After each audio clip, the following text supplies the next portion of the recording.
बिस्मिल्लाहिर्रहमानिर्रहीम। अस्सलामु अलैकुम अजीज़ानो पाकिस्तान और भारत के दो मुख्तलिफ़ो मजहबों खलक उसीगी چې د هغې یو بل سره زیاتر رشتې هم کیږي.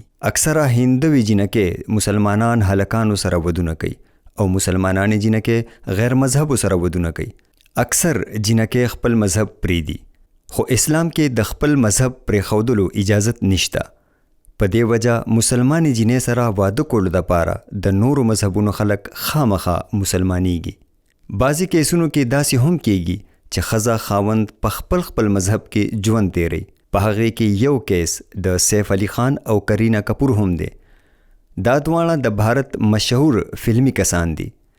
100 کاله مخکې دواړو یو بل سره واده وکړو او 2 بچي هم پیدا شوي دي چې نومونه د مسلمانانو دي. خو یو وخت کې چې د کرینا کپور نه تپوس وشو چې ته روزې نیسي یا په اسلام عمل کې، نو هغې په جواب کې ووی چې ما واده د سیف علي خان سره کړی دی، د هغه دین سره نه. د کرینا کپور دا پوره بیان وره، د هغې نه پس به موږ تاسو ته ووایو چې ډاکټر ذاکر نایک په دې هکله څه وایي. No, I'm eating 24/7. You're not keeping any rozas as such? No, and I mean, not at all. I've never done that in my life. No, I'm eating 24/7. You're not keeping any rozas as such? No, and I mean, not at all. I've never done that in my life. عزیزانو، د سیف علي خان او کرینا کپور باره کې د ډاکټر ذاکر نایک نه یو تپوس شو. تپوس کولو والا جنې هند ووا. جنې تپوس کو چې د یو مسلمان هلک او هندوي جنې خپلو کې واده وشي، هغه یو کور کې هلک منځ کوي او جنې پوجا کوي، نو آیا دا جایز دی یا نه؟ Why can't a Muslim girl get married to a non-Muslim guy and still follow Islam? ډاکټر ذاکر نایک د دغه جنې د تپوس ډیر تعریف وکړو، ولې چې دا مسله په بھارت کې کافي حده پورې زیاتیږي. ډاکټر ذاکر نایک ورله په جواب کې ډیر زبردست مثال ورکو او ویل چې د هر سیز یو خپله قاعده وي. فرض کا چې تا سره یو موټر دی چې یوه پایه د ټیکټر او بله د سایکل ده، نو داسې به دا موټر اوچلیږي. ډاکټر ذاکر نایک د دې حوالې سره د قرآن پاک د آیت ذکر وکړو او ویل د سوره بقره آیت نمبر 221 یعنی 221 کې الله تعالی فرمایي تاسو یعنی مسلمانان مشرک ښځې سره واده نشئ کولی تر کومې چې هغې ایمان نه وي راوړی، ځکه چې یو ایمان راوړلو والا ښځه هغه د بدرنګه ولې نه د یو مشرک ښځې نه بهتره ده، او جنکې مشرک هلک سره واده نشي کولی تر کومې چې هغه ایمان نه وي راوړی. یو مومن سړی که هر څومره بدرنګ ولې نه وي، بهتر دی د هغه کس نه چې شرک کوي. Allah says in the Quran in Surah Baqarah, chapter number 2, verse number 221, that do not marry a mushrik until he believes.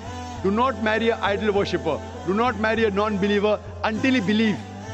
Even a believer, even if he's a slave man, even if he's a bondsman, he's far better than a non-believer, than a mushrik man, than a non-Muslim man, even if he allows you.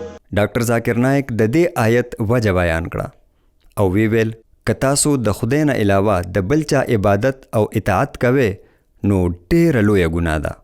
ډاکټر ذاکر نایک د قرآن پاک د یو بل آیت حواله ورکړه او ویل چې په سوره نساء آیت 48 او 114 کې یعنی آیت 48 او 116 کې الله تعالی فرمایي که الله تعالی وغواړي نو هر یوه ګناه معاف کولی شي، خو شرک به هیڅ کله هم نه معاف کوي.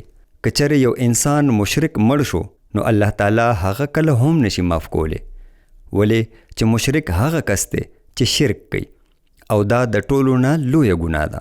که چېرې موږ خپل خالق، مالک، ایشور او خدای ته کنځل کو نو دا ډېره لویه ګناه ده.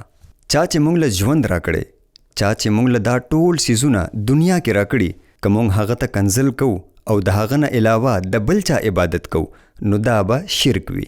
ډاکټر ذاکر نایک وایي ځکه خو په اسلام کې اجازت نشته چې یو مسلمان هلک یا جنې دی چا مشرک هلک یا جنې سره واده وکړي، ولې چې د دې بالکل هم اجازت نشته. عزیزانو، د هندوي جنې په تپوس د ډاکټر ذاکر نایک جواب څنګه و؟ د ډاکټر ذاکر نایک د دلیل باره کې تاسو موږ ته په کمنټس کې خامخا خپله رایه راکړئ. خپل خیال هم ساتئ او د ګاونډیانو د حق خیال هم ساتئ. زموږ چینل علمي رڼا سبسکرایب کړئ چې داسې معلوماتي ویډیوز په ټایم تاسو ته ملاویږي. ډیره مننه.